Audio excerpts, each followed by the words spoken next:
Welcome back to Dreamcatchers. With us today is By the Rapids creator and director Dega Lazar. Hi, Dega. Hello. So let's get into your inspiration. What drove you to even begin working in film and animation? I think it all started, there was this one day we were doing like spring cleaning in the house, and I found this bag, and I had a video camera in it and a bunch of old tapes, and I asked my mom what this was, and it was a big deal. She said, "That's your father's video camera. You do not touch that. It's expensive. It's worth lots and lots of money. Put it back." But for some reason, I just, you know, got the courage. I just kind of said, "Can I try it? Can I take it out?" And for whatever reason, my thought was like, okay, but you know, don't break it. And I took the camera and I never put it down. It was just this intoxicating thing to like film my friends jumping off my back porch and landing into leaves and getting hurt. You know, telling them to do it and they'll do it. That's amazing. How old were you? 13. That's when you first found the camera? First found the camera, and I was, you know, I'd tell Brady Cross, jump off that pool. Okay. It was amazing. And then, but in all seriousness, it was this interesting thing where you could frame a picture and you're shooting stuff and watching it back.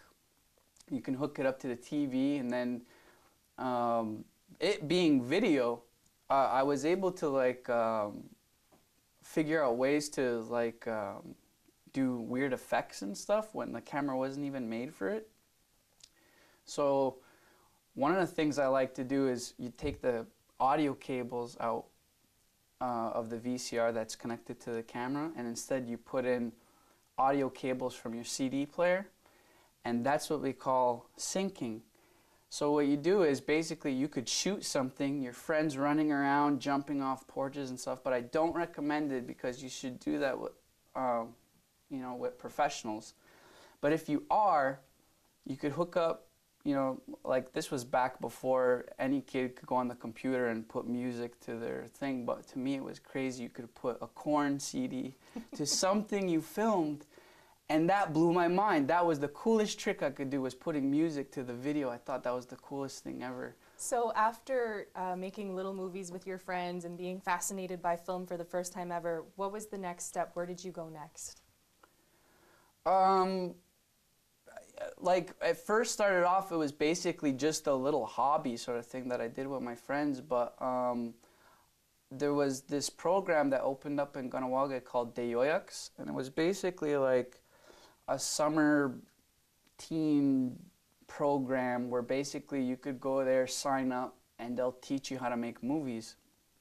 And so I went in there, and what was really cool about being in that environment was I was surrounded by kids my age in my hometown who were interested in the same things, you know, who were interested in being creative and telling stories and creating stories, and it was like a really great creative environment, and I did that every summer for I think about 4 years, and how that Deyoyaks worked was basically we would start at the beginning of the summer, work on productions, and then at the end of the summer we'd have this big Deyoyaks Film Fest. Like, it was this free film festival for everybody in Kahnawake to come out, and you didn't have to pay anything, and there was popcorn and soda and stuff, and they'd show all the kids' movies at the end of the summer.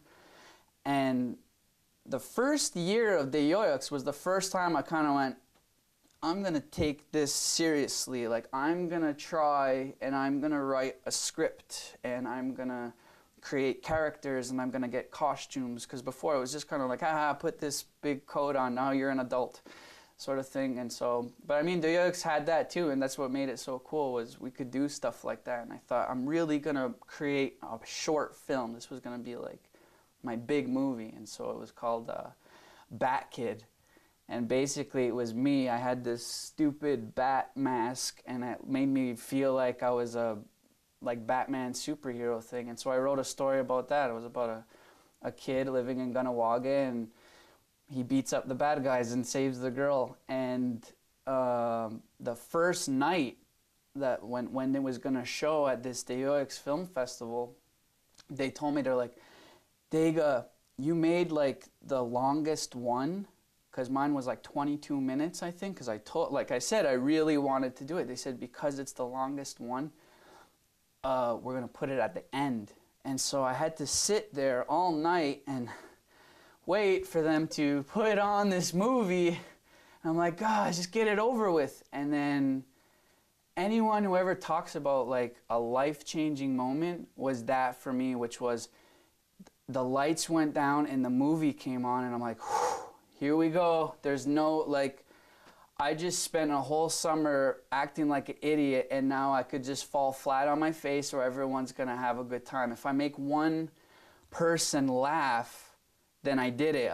It worked. And then how did the audience respond? The movie, the movie started, and the good guys start kicking butt, and everyone's cheering, and I'm sitting in the back going, holy crap, I think I did something cool. You know what I mean? Like I was really like happy. And for me was when the bad guy blew up, I had a big explosion. I drew it on paint and stuff, and I had to it was really cheap. And everybody cheered, and I thought, oh my God, like they really are going along with the story. That's what you want when you're a storyteller, is when you can grab one person. And to me, I just remembered the whole place like going crazy, and I got a standing ovation, and I was like, what the heck is this? And it was very weird. And I remember the feeling, that good feeling of accomplishment, which is this unfiltered, like pure feeling of like joy, like, wow, I did something really cool, and a lot of people appreciated it. That's what felt really cool about doing that. And so I got addicted. You know what I mean? I was like, wow, when are they doing this again next year, and what am I gonna make? You know what I mean? So to this date, which is the film that you are most proud of? Probably that one, that first one, Bat Kid, because if it wasn't for that one, it probably just would have been a hobby that I did when I was, 14 or whatever. And so what are some of the other films that you put together?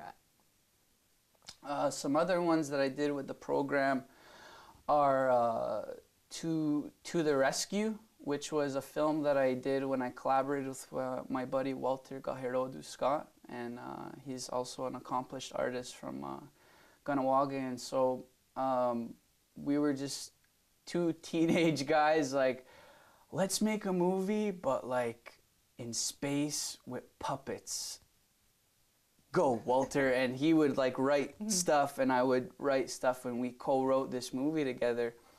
And another person to mention who came into my life to kind of like really help me out with a lot of stuff was Wenediyo Daibo. And that was the first film too where he watched me. This was a guy who watched me at the film festival and said, yeah, you did a good job. Did you ever try doing stuff on a computer? And I was like, no way. Like back then that was scary sort of thing. And so with To the Rescue, that was the first time he really started helping me with doing like visual effects. And I would work with him because he had like the first video company in Gunawaga. And so basically he was the guy with all the cool toys. So of course you want to hang out with that guy. He had all the best like VCRs and stuff and cameras. And so we're gonna take a break, but when we come back we will have more with Dega Lazar. And just to let you know, makeup and hair is provided by Gogodzio's Beauty Salon. We'll be right back.